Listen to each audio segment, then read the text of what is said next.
nangyari yun? Ninang, sino lang ba ang pwede makapasok dito sa kwarto niyo? Ay, hindi ako yan kakarating ko lang.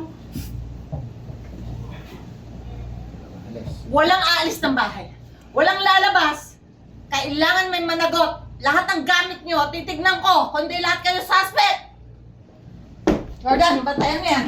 Ma! OMG. Ma! Pwede mo ba ako ni Nina? Nakukuha ng alayas niya. Tapos nag-picture kami doon. Kailangan makaisip ng parang kailangan iba mapagwintangan. Dapat yung katulong na si Yasmin. Ang bait-baitang katulong na yun. Isa na siya. Yan na. Tingnan mo na. Tingin. Talo. Takbo mo yan. Takbo mo. Ikaw na bahala. Takbo mo yun.